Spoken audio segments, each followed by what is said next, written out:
সবাইকে স্বাগত জানিয়ে শুরু করছি অভিবাসীর আদালতে এই অনুষ্ঠান। সাথে আছি শোভন আরেফ। অভিবাসন প্রত্যাশী মানুষকে সচেতন করতেই আমাদের এই আয়োজন। বিরতিহীন আলোচনায় আমাদের সাথে থাকেন বিভিন্ন অভিবাসন ইস্যুতে সমস্যাগ্রস্ত নাগরিক এবং একই সাথে তাদের সমাধান দেওয়ার জন্য বিশেষজ্ঞরা।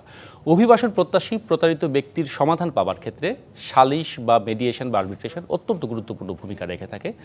আদালতের বাইরে গিয়ে সমাধানের এই প্রক্রিয়া সরকার থেকে শুরু করে উন্নয়ন সহযোগী সংস্থাগুলো কতটা ভূমিকা রাখছেন, আজকের আলোচনায় প্রাধান্য পাবে সেই বিষয়গুলোই। আমাদের সাথে আজকে যারা আছেন চলুন পরিচিত হয়ে নেই। আছেন বিএমইটির পরিচালক এবং অভিযোগ নিষ্পত্তি কর্মকর্তা মোহাম্মদ মাসুদ রানা এবং সাথে আছেন টাঙ্গাইল জজ কোর্টের অ্যাডভোকেট মোহাম্মদ হুমায়ুন কবির। আপনাদের দুজনকেই স্বাগত জানাচ্ছি। আর বলছিলাম যে অভিবাসন প্রত্যাশী বিভিন্ন সমস্যাগ্রস্ত বা ভুক্তভোগী নাগরিকরাও থাকেন স্টুডিওতে। তিনজন আছেন আমাদের সাথে একদম আমার পাশ থেকে আছেন ওমান ফেরত মোহাম্মদ সুলাইমান, আছেন সৌদি আরব থেকে ফিরে আসা সিফাত মিয়া এবং সোহেল রানা। আপনাদের সাথে আমরা আলোচনা করব এবং সমাধান যদি কেউ আপনারা জানতে চান সরাসরি সুযোগ থাকছে টেলিফোন করে আমাদের স্ক্রিনে যে টেলিফোন নাম্বার দেখানো হচ্ছে সেই নাম্বারে, কিংবা অভিবাসন সংক্রান্ত যে কোনো তথ্য জানতে আপনারা রামরুর 33333 নাম্বারেও প্রশ্ন করতে পারেন।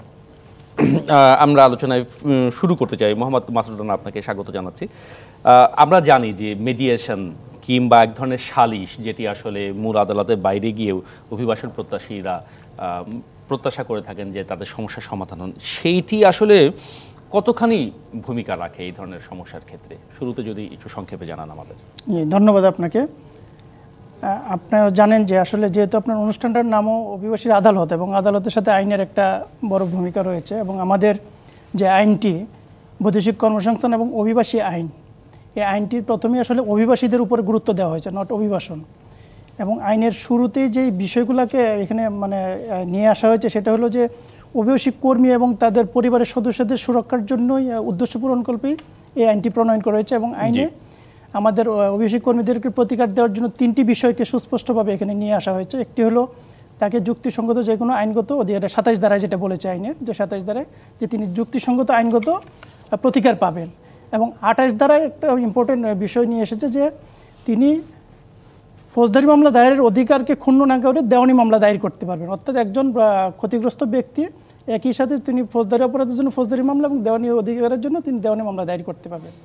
তারপরে 41 ধারাতে যে অপশনটা নিয়ে এসেছে সেটা হলো যে তিনি চাইলে এই যে আইনগত অপশনগুলো এগুলাকে ব্যাহত না করে, এই অধিকারকে ক্ষুণ্ণ না করে ওনারা যেটা করতে পারবেন সেটা হলো সরকারের নিকট অভিযোগ উত্থাপন করতে পারবেন। এবং সেই ক্ষেত্রে সরকার অভিযোগ তদন্ত করে, এখানে বলা আছে যে অভিযোগ প্রাপ্তি 30 কার্য দিবসের মধ্যে তদন্ত করবেন এবং পরবর্তী 3 মাসের মধ্যে এটা প্রতিষ্ঠিত হলে সেটার জন্য সালিশ করবে, সালিশের মাধ্যমে এটা নিষ্পত্তি করবে। এবং আপনি যদি দেখেন যে বিগত দিনের যে আমাদের ট্রেন্ড অভিযোগের, দেখবেন যে সবচেয়ে বেশি 100টা অভিযোগ যদি আপনি কনসিডার করেন, দেখবেন 98টা বা 97টা হচ্ছে আসলে সালিশ বা এই সরকারের কাছে অভিযোগ উত্থাপনের মাধ্যমে নিষ্পত্তি হচ্ছে। অর্থাৎ এই বিষয়টার প্রতি আমাদের যে অভিবাসী কর্মী তাদের আস্থার একটা প্রতিফলন কিন্তু আমরা এখানে দেখতে পাচ্ছি যে তারা সরকারের কাছে অভিযোগ সালিশের মাধ্যমে নিষ্পত্তি করতে আগ্রহী হচ্ছে। অনেক ধন্যবাদ।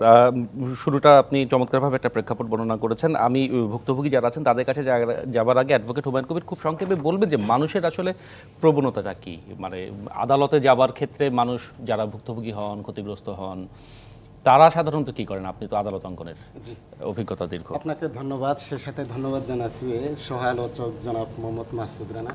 আসলে আপনার জিজ্ঞাসার উত্তরটা দেওয়ার পূর্বে আমি যে কথাটা বলতে চাই, আসলে মামলা এবং মোকদ্দমা এটাই কিন্তু আসলে একটা সমস্যার সর্বশেষ সমাধান, এটা সত্য। কিন্তু তার পূর্বেও কিন্তু অনেকগুলো স্টেপ রয়েছে। যেমন আপনি বললেন যে এখানে সালিশ আছে, তারপরে আছে আরবিট্রেশন আছে বা এডিআর আছে, এটা কিন্তু চমৎকার একটা প্রেক্ষাপট। অর্থাৎ আইনের প্রেক্ষাপটেও কিন্তু আইন আদালতও কিন্তু কখনো চায় না যে প্রত্যেকটা মানুষ আপনার মামলা এবং মোকদ্দমার মাধ্যমে সমস্ত সমস্যার সমাধান হোক। এখানে মামলা মোকদ্দমার ক্ষেত্রে কিন্তু সর্বশেষ পর্যায়ে কিন্তু আসলে চলে আসে। অর্থাৎ এখানে কিন্তু আমি আসলে একটু রামরুকে স্পেশাল একটা থ্যাঙ্কস দিব। এই কারণে রামরু কিন্তু এই জিনিসটাই প্রথমে টার্গেট করেছেন, অর্থাৎ মেডিয়েশন, অর্থাৎ সালিশ, মেডিয়েশন, এডিআর যদিও আমাদের লক্ষ্য এক, কিন্তু এটার লক্ষ্যটা এক, কিন্তু পদ্ধতিটার ভিতরে একটু সামান্য পার্থক্য আছে। এটাই কিন্তু তাই, অর্থাৎ রামরুর কাছে যখন রামরুর মাধ্যমে যখন কোনো একটা অভিযোগ আসে, তখন কিন্তু আসলে সরাসরি ইন্সপায়ার্ড করে না যে তুমি মামলা মোকদ্দমায় চলে যাও। প্রথমেই তাকে বলা হয় যে দেখো, যে আইনের মাধ্যমে যাওয়ার থেকে আদালতের শরণাপন্ন হওয়ার পূর্বে সেটা যদি লোকাল এরিয়া, অর্থাৎ যদি গ্রাসরুট লেভেলে সেই সমস্যাটা সমাধান করা যায়, this is the best way. সে কারণেই কিন্তু সেই এলাকার, অর্থাৎ মিডিয়েশন করার জন্য দুটো পক্ষের সাথে যারা আরও কানেক্টেড আছেন, এলিট পার্সন আছেন অথবা ওই এলাকার গণ্যমান্য ব্যক্তি আছেন, তাদেরকে কিন্তু উৎসাহিত করে, এবং এটাই ভালো একটা উদ্যোগ। ধন্যবাদ। আমি একটু যারা রয়েছেন আমাদের সাথে ভুক্তভোগী হিসেবে যুক্ত হয়েছেন, মোহাম্মদ সোলাইমান, হ্যাঁ, কি হয়েছিল আপনার ক্ষেত্রে একটু বলবেন আমাদেরকে? আমি মোহাম্মদ সোলাইমান, টাঙ্গাইল থেকে আসি। আমি হলো রুবিয়া ইন্টারন্যাশনাল এজেন্সির মাধ্যমে ওমান যাওয়ার পরে সেখানে আমাকে একটি ঘরে আটকে রাখা হয়, প্রায় 1-1.5 মাস আটকে রাখা হয় কাজের জন্য। বললে তখন আমাদের খাওয়ায় তখন কষ্ট দিত, কাজের কথা বললে খালি আজ না কাল এইভাবে করতে করতে প্রায় 2 মাস চলে যায়। 2 মাস চলে যাওয়ার পরে আমাদের কোনো কাজই দেয় না। ওই কাজের কথা বললেই তখনই যে খাওয়ায় দেয় কষ্ট। তখন বাড়ির থেকে কিছু টাকা নিয়ে একবেলা হেরা দিলে আমরা 2 বেলা নিজেরা কিনা খাই। এই অবস্থায় 3 মাস হয়ে যায়। পরবর্তী কাজ দিতেই পারে না। পরবর্তীতে আমি দেশে থেকে টাকা নিয়ে টিকিটের টাকা নিয়ে পরে 30-40 হাজার টাকা নেই। 40 হাজার টাকা নিয়ে 30 হাজার টাকা মতো লাগে আমার টিকিটের জন্য। পরে টিকিট কেটে পরে রিটার্ন, মানে আপনি ফিরে চলে আসেন, ওখানে আর কাজ করার সুযোগ হয় না? কোনো কাজ করার সুযোগ। তারপর ফিরে আসার পরে আমি যে এজেন্সির মাধ্যমে যাই, এজেন্সিকে বলি, এজেন্সি বলছে যে তুমি তো ঘুরে এসো, আমি তো পাঠাইছিলাম, টাকা পয়সা তো খরচই হয়ে গেছে, এখন কোনো নিষ্পত্তি আমাদের কাছে নাই। পরবর্তীতে আমরা রামরুর মাধ্যমে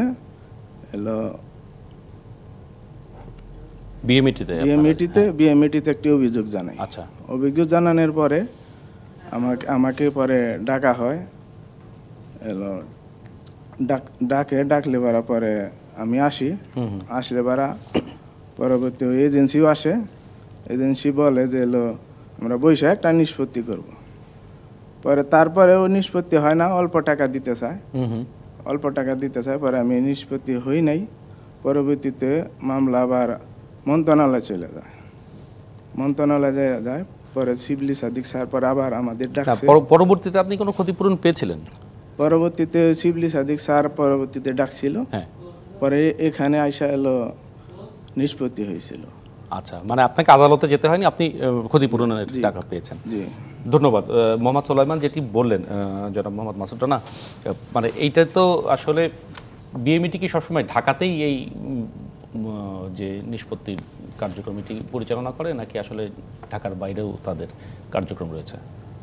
আমরা আসলে ওনার অভিযোগটা যদিও ঢাকাতে হয়েছে, এটা কতদিন আগে, 23 সালে সম্ভবত। 23 সালে। আচ্ছা, তো আমরা সাম্প্রতিক যেটা আমাদের মন্ত্রণালয় এবং বিএমইটি অনুধাবন করেছে যে আসলে আমাদের অভিবাসী কর্মীদের বার্গেনিং ক্যাপাসিটিটা বৃদ্ধি করার জন্য সে যদি তার লোকাল এরিয়াতে এটা সালিশের জন্য বা অভিযোগটা ফেস করার জন্য আসতে পারে, তাহলে কিন্তু তার এক ধরনের মনোবল থাকে, এবং তার জন্য ঢাকা আসাটা অর্থ ব্যয় হয়, সময় নষ্ট হয়, এবং সে অনেক সময় এখানে ওইভাবে ইজি ফিল করে না। সো সেই বিষয়টা বিবেচনায় নিয়ে সরকার যেটা করেছে, সম্প্রতি এই অভিযোগটাকে জেলা পর্যায়ে আমরা ডিসেন্ট্রালাইজ করে দিয়েছি। অর্থাৎ আমাদের 64 জেলাতে আমাদের 64টা জেলা কর্মসংস্থান ও জনশক্তি অফিস রয়েছে, সেখানে আমরা এটা ডিসেন্ট্রালাইজ করেছি, এবং সেখান থেকে এই অভিযোগগুলো এখন তদন্ত এবং নিষ্পত্তি দুটাই হচ্ছে। আচ্ছা, তাদের সুবিধা যেটা হয়েছে সেটা হলো যে আমার টোটাল যে স্প্যানটা এটা অনেক ওয়াইড হয়েছে, এবং আমি একসঙ্গে কিন্তু অনেক বেশি অভিযোগ এখন আমাদেরকে হ্যান্ডেল করা সম্ভব হচ্ছে, এবং অনেক দ্রুত আমরা এটা নিষ্পত্তি দিতে পারছি। না, নিশ্চয়ই এটা এই বিকেন্দ্রীকরণ সাধারণ মানুষের দোরগোড়ায় তাদের এই সুবিধাটা, এবং আমরা এটা সুফল পাচ্ছি, যেমন এই বছরে কিন্তু আমাদের অভিযোগ নিষ্পত্তির হার অনেক বেড়ে গিয়েছে।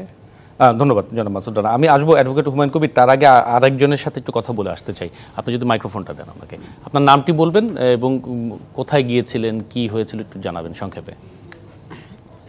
আমার নাম সিফাত মিয়া, আমি সৌদি আরব যে ডেটাস থেকে গেছিলাম সৌদি আরব 4,50,000 টাকা দিয়ে 23 সালে 2023 সাল জি সৌদি আরব যাওয়ার পর ওখানে 23 সালে যাওয়ার পর আমাকে নিয়ে বলা হয় চামিজ ফ্যাক্টরিতে। সেখানে যারা ফ্যাক্টরির কথা বললে তারপরে আচ্ছা, মানে আপনি সাল না বলতে পারেন, মানে ঘটনাটা কি হয়েছিল সেটি বলেন আমাদেরকে। জি, যখন 2 মাস বসায় রাখে, 2 মাস বসায় রাখার পর কোনো কাজ দেয় না, দেওয়ার পরে আবার এক জায়গায় কাজ দিচ্ছে, যে দেওয়ার পর 6 দিনের দিন আমাকে পুলিশ ধরে 1 মাস জেল খেটে বাংলাদেশে পাঠায়। বাংলাদেশে পাঠানোর পর আমি দালালের সাথে পরামর্শ করি, দালাল কোনো পাত্তা দেন আমাকে, পাত্তা না দেওয়ায় আমি রামরু বিএমডি থেকে করার পর আমাকে পরামর্শ দিয়ে 2 লক্ষ টাকার চেক দিয়ে পরে আমাকে করা হয়। আচ্ছা, মানে আপনি 2 লক্ষ টাকা ক্ষতিপূরণ পেয়েছেন। আর 1 মাস টাইম আছে। আপনাকে কি মানে কোনো মামলা করতে হয়েছিল, থানা পুলিশ এগুলো কিছু করতে হয়নি? আচ্ছা, শুধু এই আলোচনার মাধ্যমে এই সফলতা এসেছে। ধন্যবাদ জনাব সিফাত মিয়া। অ্যাডভোকেট হুমায়ুন কবির, মানে আপনার অভিজ্ঞতা কি বলে আসলে এই ধরনের সালিশের সাফল্যের হার কতখানি হয়? কারণ স্বাভাবিকভাবে থানা পুলিশের প্রতি ভুক্তভোগী তাদেরও এক ধরনের অনীহা থাকতে পারে, অন্য মানুষেরও ভয় থাকতে পারে যারা অপরাধী, কিন্তু এই সালিশগুলোকে আসলে মানে কিভাবে এই সাফল্যগুলো আসে? এই সাফল্যগুলোর কিছু পূর্ব শর্ত আছে, সেই প্রি রিকুইজিটগুলি যদি আমি ফুলফিল না করতে পারি তাহলে পরে সাফল্যের হারটা অনেক কমে আসবে। আবার যদি সেই শর্তগুলো পূরণ করতে পারি তাহলে সাফল্যের হারটা বেড়ে যাবে। কীরকম? এটা টোটালি ডিপেন্ডস করে আপনার যে মাইগ্রেন্টস ওয়ার্কার আছে তারা কতটুকু সচেতন। অর্থাৎ এটার কারণ হলো যে আপনি সরকারের কাছে একটা অভিযোগ উত্থাপন করবেন, আপনার একটা অভিযোগ সেটা যে কারণেই হোক, অর্থাৎ এই 2013 সালের বৈদেশিক কর্মসংস্থান আইনের কোনো শর্ত ভঙ্গ করছে সেটা অভিযোগ উত্থাপন করলেন। অভিযোগ উত্থাপন করলেই কিন্তু আপনি রেমেডি পাবেন এটার কিন্তু কোনো গ্যারান্টি নেই। যদি আপনি রেমেডিটা পেতে চান তাহলে কিন্তু আপনার সেই পূর্ব শর্তগুলো কি, অর্থাৎ আপনার একটা বৈধ পাসপোর্ট, আপনার ভিসা থাকতে হবে, ফিঙ্গারপ্রিন্ট থাকতে হবে, বিওমেট্রিক স্মার্ট কার্ড থাকতে হবে, আপনার মেডিকেল যে সার্টিফিকেট সেটা থাকতে হবে, আপনি টাকা প্রদান করছেন তার একটা প্রমাণ থাকতে হবে, আপনি কোন রিক্রুটিং এজেন্সির মাধ্যমে গেছেন সেটা থাকতে হবে, বহির্গমন একটা ছাড়পত্র দেয় বিএমইটি থেকে সেটা থাকতে হবে। এই যে প্রি রিকুইজিটসগুলো এগুলো যদি ফুলফিল আমি করতে পারি, আমি মনে করি যে সরকার থেকে 100% অর্থাৎ সহায়তা যতটুকুন সর্বোচ্চ সেটা পাবে। আবার অ্যাট দ্য সেম টাইম যদি এটা আমাদের বিজ্ঞ সহালোচক বলেই ফেলছেন যে যদি সে কোনো দেওয়ানি মোকদ্দমা অথবা ফৌজদারি মামলা এটার অধিকারকে কিন্তু ক্ষুণ্ণ করবে না। একদিকে আমি সরকারের নিকট অভিযোগ উত্থাপন করে আমি আমার ক্ষতিপূরণটা আদায় করতে পারছি, অ্যাট দ্য সেম টাইম যদি আই এম নট স্যাটিসফাইড তাহলে কিন্তু তার বিরুদ্ধে একটা দেওয়ানি মোকদ্দমা করতে পারি, এবং যদি আমার শাস্তির আকাঙ্ক্ষা থাকে আমি তার বিরুদ্ধে কিন্তু একটা ফৌজদারি মামলা করতে পারি। এই জন্য আমি যারা অংশীজন আছেন অর্থাৎ বিশেষ করে মাইগ্রেন্ট ওয়ার্কার্স তাদেরকে আমি ইন্সপায়ার্ড করবো না যে আপনারা মামলা মোকদ্দমায় চলে আসেন, কিন্তু তার আসার পূর্বে আপনারা যখন যাবেন অত্যন্ত সচেতন সজাগ হয়ে যাবেন যাতে আপনার সর্বশান্ত না হয়। সচেতন হলে নিশ্চয়ই মানে এই ধরনের পুরো সমস্যার সমাধানের ক্ষেত্রে অনেকখানি এগিয়ে যাওয়া হয়। মোহাম্মদ মাসুদুল্লাহ, আপনার কাছে আসার আগে আমি সর্বশেষ যিনি আছেন আপনি একটু মাইক্রোফোনটা দিবেন, আপনার নামটি বলবেন, কি ঘটেছিল? আমার নাম মোহাম্মদ সোহেল, আমি টাঙ্গাইল থেকে আসছি। আমি সৌদি আরব গেছিলাম 11 মে আমি সৌদি আরব গেছিলাম। আমার সৌদি আরব গেছে যাওয়ার পর আমার 5 মাস বসায় রাখছে। আমি এজেন্সির সাথে যোগাযোগ করছি যে আমার তোর আকামা দে আমার তোর প্রতি আমার কোনো অভিযোগ থাকবে না, আমার আকামা দে। আমার তার আকামা দিব করে 5 মাস ঘুরাইছে, কিন্তু আমার কোনো আকামা দেয় নাই। না দেওয়াতে কাজও দেয় নাই, কোনো আকামাও দেয় নাই। না দেওয়াতে আমি 6 মাসের কালে আমি দেশের থেকে টাকা নিয়ে খাইছি। আমার কোনো খাওয়ার কোনো টাকা পয়সা দেয় নাই, আমি দেশের থেকে টাকা নিয়ে ওই জায়গায় খাওয়া দাওয়া করছি। একবেলা খাইছি, একবেলা খাই নাই, এরকম করে 6টা মাস কাটাইছি, 5 মাস কাটাইছি। 5 মাস কাটার পরে আমি 6 মাসের রানিংয়ে আমি বাড়ি থেকে টাকা নিয়ে আমি দেশে চলে আসছি। আচ্ছা, দেশে চলে আসছি। তারপর কি আপনি ওনাদের মতো যেভাবে সালিশ করেছেন? আমি আসার পরে আমি গ্রামে আমার যারা মায় মাতব্বর আছে তাকে নিয়ে আমি দালালের সাথে বসছি, কিন্তু দালাল আমার পাত্তা দেয় নাই। 2বার বসছি আমি, কিন্তু দালাল আমার কোনো পাত্তা দেয় নাই।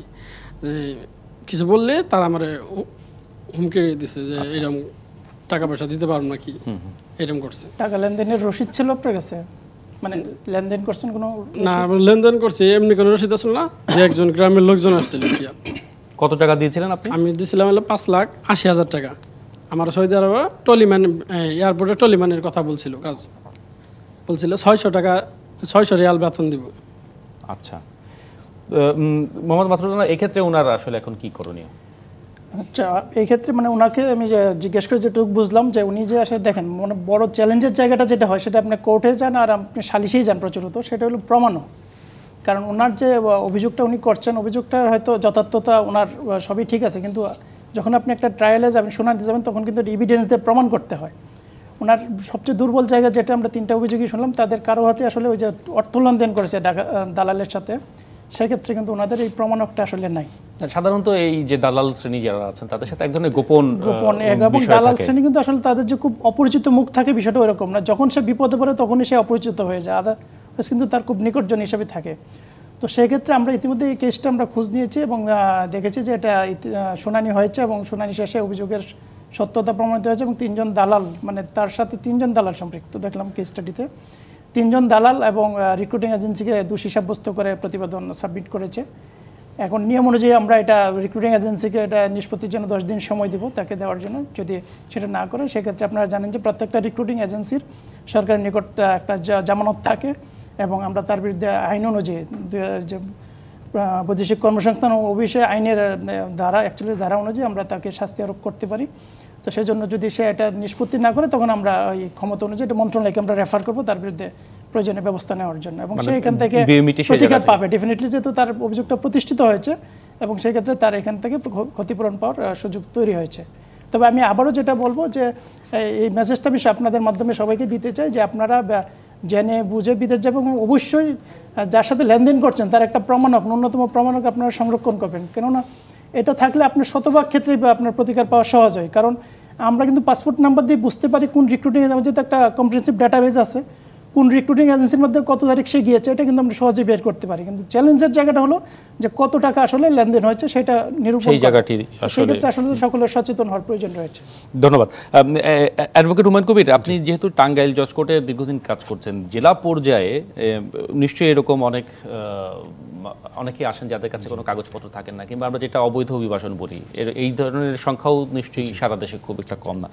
সেসব ক্ষেত্রে এরকম ক্ষতিপূরণ আদায় কিংবা কোনো অপরাধ সংঘটিত হলে সেখানে আসলে সেটা সমাধান কি হয়ে থাকে সাধারণত? সাধারণত আজকের যে অনুষ্ঠানটা অর্থাৎ যাদের সৌজন্যে, সেটা তো রামরু। আসলে কিছু কিছু অভিযোগ আসে এলাকার, সেটা ওই রামরুর মাধ্যমে উত্থাপিত হয়। হলে পরে প্রথমেই তারা যে কাজটা করেন সেটা হলো দুইটা পক্ষকে একত্রে বসানোর চেষ্টা করেন, অর্থাৎ সেই যে আমি বললাম যেটা মিডিয়েশন।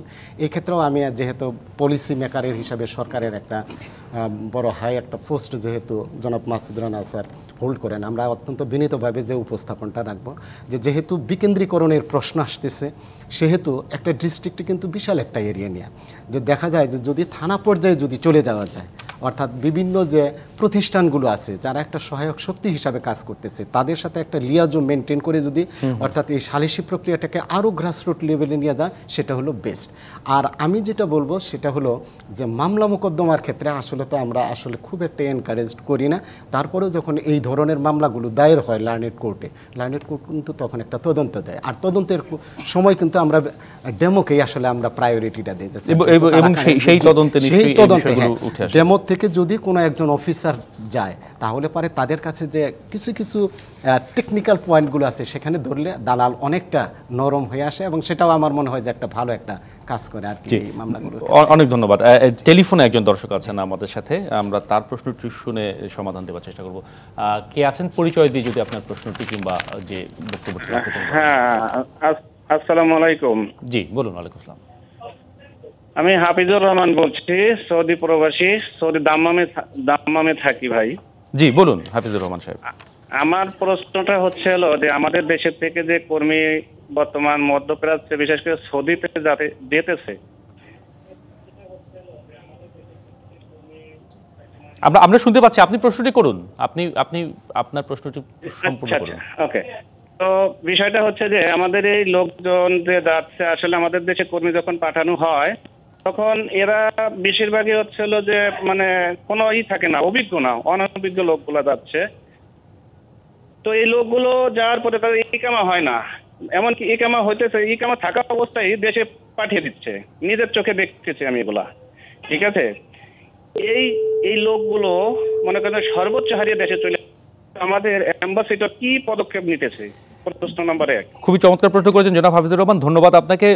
সৌদি আরব থেকে প্রশ্ন করেছিলেন, একটি বিষয় তিনি তুলেছেন, সচেতনতার প্রসঙ্গ তুলেছেন, এবং কেউ যদি প্রবাসে গিয়ে কোনো সমস্যায় পড়ে সেইখানে আসলে সেই দেশের দূতাবাস ছাড়া তার আশ্রয়ের জায়গা খুব কম থাকে, সেইখানে আসলে সরকার কিংবা বিএমইটির জায়গা থেকে কোনো কিছু করণীয় রয়েছে কিনা, আরও বেশি সচেতনতা বাড়ানো কিংবা মন্ত্রণালয়কে আরও বেশি তৎপর করে তোলার ক্ষেত্রে? হ্যাঁ, উনি খুব রাইটলি একটা চমৎকার কোয়েশ্চেন করেছেন, কারণ সচেতনতা যদি আমাদের এনশিওর হতো তাহলে আসলে প্রতারণার হার এমনিতেই কমে যেত, এবং এটা আমাদের একটা বড় এরিয়া যেখানে আমাদেরকে অনেক কাজ করার সুযোগ স্টিল নাও আছে। তো এবং আমরা এখন সরকার যেটা করছে যে আমরা রিসেন্টলি ভাইও যেটা বলছিলেন যে গ্রাসরুট লেভেলে আমাদের পৌঁছানোর জন্য আমরা সম্প্রতি আমাদের মন্ত্রণালয় থেকে যেটা করেছে যে উপজেলার নির্বাহী কর্মকর্তাকে প্রদান করে উপজেলা মাইগ্রেশন কোঅর্ডিনেশন কমিটি করা হয়েছে, যেখানে পুলিশ, ইউনো এবং লোকাল এলিট যারা আছে এবং অন্যান্য প্রতিষ্ঠানের সম্পৃক্ত করে যারা এই মাইগ্রেশন রিলেটেড ইস্যুগুলো তারা দেখভাল করবে। একইভাবে কিন্তু এবং সেখানে কিন্তু স্থানীয় এনজিও যেটা রামরু অনেক জায়গায় কাজ করছে, পাশাপাশি অন্য অন্য আরও মাইগ্রেশন রিলেটেড অনেক এনজিও কাজ করছে এটাকে প্রমোট করার জন্য, এবং একইভাবে ডিস্ট্রিক্ট পর্যায়ে কিন্তু সেম একটা জেলা প্রশাসককে প্রদান করে একটি কমিটি রয়েছে। এবং এটাতে আমরা মানে এই কমিটিগুলোর মূল উদ্দেশ্য হলো আসলে এই মেসেজটুকু লোকাল এলিট যারা আছে তাদেরকে স্থানীয় প্রশাসনকে সম্পৃক্ত করে সব লেভেলে আসলে পৌঁছায় দেওয়া যে কীভাবে সেফ মাইগ্রেশন হবে এবং কীভাবে তারা মানে ভালোভাবে বিদেশ যেতে পারে, এবং উনি যেটা বলছেন অনভিজ্ঞতার কথা সেটাই আমি বলছি। আমরা এই প্রশিক্ষণ কার্যক্রমকেও কিন্তু আমরা প্রায়োরিটি দিয়েছি, এবং সম্প্রতি আমরা কিন্তু ডিস্ট্রিক্ট পর্যায়ে একসময় ছিল, এখন কিন্তু আমরা উপজেলা পর্যায়েও কিন্তু আমাদের কারিগরি প্রশিক্ষণ কেন্দ্র নির্মাণ করছি। ইতিমধ্যেই 40টি উপজেলা হয়েছে এবং আরও 50টি উপজেলার কার্যক্রম চলছে, এবং পর্যায়ক্রমে কিন্তু আমরা যাচ্ছি, এবং অন্যান্য সরকারি প্রতিষ্ঠানেরও কিন্তু প্রশিক্ষণ কেন্দ্র এখানে রয়েছে। তো আমি মনে করি যে আসলে যদি ওইখান থেকে তিনি প্রশিক্ষণ গ্রহণ করেন তাতে তার কয়টা লাভ? এক হইলো তার প্রতারণার হার কমে যাবে, কারণ উনি অনেক বেশি সচেতন থাকবেন, তার ডিমান্ড বেশি বিদেশে, এবং তার দেখা যাবে উনি বেশি বেতন আর্ন করবেন এবং তার মাইগ্রেশন কষ্ট কমে যাবে। সুতরাং এটা খুবই ভালো একটা পয়েন্ট যে আসলে আমরা যেন যাওয়ার আগে একটা দক্ষতা নিয়ে বিদেশে যাই। অনেক ধন্যবাদ। একদম আলোচনার শেষ দিকে অ্যাডভোকেট হুমায়ুন কবির, আপনার যদি কিছু যোগ করবার থাকে। জি, এটাই অর্থাৎ সৌদি আরব থেকে যে ভাই ফোন দিয়েছিলেন, আসলে দক্ষ হয়ে যাওয়াটাই সবচেয়ে উত্তম এটা। আর আপনারা যাবেন জেনে শুনে বুঝে তারপরে আপনারা ডিসিশন নেন, এবং আপনারা যে কোনো জায়গায় যান না, সরকারের নিকট অভিযোগ উত্থাপন করলেও সেখানে আপনার যদি ডকুমেন্টসগুলো না থাকে আপনি খুব একটা ফ্রুটফুল রেজাল্ট পাবেন না। অ্যাট দ্য সেম টাইম যদি আপনি কোর্ট কাছারিতে যান অর্থাৎ আইন আদালতের আশ্রয় নেন সেখানেও পাবেন না। তাই বিনীতভাবে অনুরোধ জানাবো যারা মাইগ্রেন্টস ওয়ার্কার অলরেডি প্রতারিত হয়ে গেছেন তারা সে কাগজগুলো নিয়ে সরকারের নিকট অভিযোগ উত্থাপন করেন, আবার যারা মন স্থির করছেন তারা দয়া করে নিজেকে একেবারে পুরো সচেতন হয়ে দেখে শুনে বুঝে প্রস্তুতিটা নিয়ে যাওয়াটাই সবচেয়ে বেশি সমাধান, মানে এই সমস্যা কম হবে। জি, আরেকটা গুরুত্বপূর্ণ বিষয় আমার ওনাদের কথা থেকে যেটা মনে হয়েছে, ওনার 3 জনই কিন্তু ইমেচুর রিটার্ন হয়েছে তো 6 মাসের মধ্যে, এবং আমাদের কিন্তু বিদেশ যারা যাচ্ছে তাদের প্রত্যেকের জন্য একটা বাধ্যতামূলক ইন্স্যুরেন্স কাভারেজ রয়েছে। যদি কোনো কর্মী 6 মাসের মধ্যে দেশে ব্যাক করেন তাহলে কিন্তু ওই ইন্স্যুরেন্স কাভারেজ থেকে আপনারা প্রত্যেকে 50,000 টাকা করে পাবেন। তা আমার ধারণা আপনারা কেউ এটা ক্লেম করেন নাই, আপনারা এটা ক্লেম করলে এটা ম্যান্ডেটরি। এই ক্লেমটি কি বিএমইটির মাধ্যমে? এটা বিএমইটির মাধ্যমে করতে পারে, আমাদের ওয়েজার্নাস ওয়েলফেয়ার বোর্ড আছে তাদের মাধ্যমে করতে পারে, অর্থাৎ যে কোনো একটা প্রতিষ্ঠানের মাধ্যমে আপনি এটা প্লেস করলে এটা কিন্তু ম্যান্ডেটরি করা আছে। আপনারা হয়তো জানেন না, এখানেও আমাদের সচেতনতার ঘাটতি আছে, কিন্তু আমি রিকোয়েস্ট করবো আপনারা এটার জন্য ক্লেম করবেন এবং এই 50,000 টাকা করে প্রত্যেকে পাবেন। অনেক অনেক ধন্যবাদ জনাব মাসুদ রানা, অনেকগুলো গুরুত্বপূর্ণ তথ্য এবং সচেতনতামূলক বিষয় জানানোর জন্য। আমার মনে হয় মোহাম্মদ সোলাইমান, সিফাত মিয়া এবং সোহেল রানা আপনারা আপনাদের প্রশ্নের উত্তর জেনেছেন এবং যারা আমাদের সাথে ছিলেন তারাও জেনেছেন। তারপরেও আমরা এটি রামরু সৌজন্যে আমাদের এই অনুষ্ঠান, তাদের 333 নম্বরে আপনারা সরাসরি যোগাযোগ করতে পারেন যে কোনো সমস্যার জন্য। আর রামরুর যে ঠিকানা সেটি 179 সাত্তার ভবন, শহীদ সৈয়দ নজরুল ইসলাম সরণি, বিজয়নগরে এটির অফিস। ইমেল করতে পারেন সেখানে অভিযোগরামরু@gmail.com, কিংবা ফেসবুকে রামরুর যে পেজ রয়েছে সেখানে, কিংবা 01911744624 বা 333 নাম্বার যেটি রয়েছে সেখানে আপনারা সরাসরি টেলিফোন করে এই সমস্যাগুলো জানিয়ে সমাধান পেতেন। অনেক ধন্যবাদ জনাব মোহাম্মদ মাসুদ রানা এবং অ্যাডভোকেট মোহাম্মদ হুমায়ুন কবির আমাদের সাথে যুক্ত হওয়ার জন্য। ধন্যবাদ জানাতে চাই মোহাম্মদ সোলাইমান, সিফাত মিয়া এবং সোহেল রানাকে, এবং যারা এখন আমাদের সাথে ছিলেন। এই ছিল আমাদের আজকের অভিবাসী আদালতে। আগামী অনুষ্ঠানে নিশ্চয়ই অন্য কোনো বিষয় নিয়ে আমরা আলোচনায় হাজির হব। ভালো থাকুন, সুস্থ থাকুন।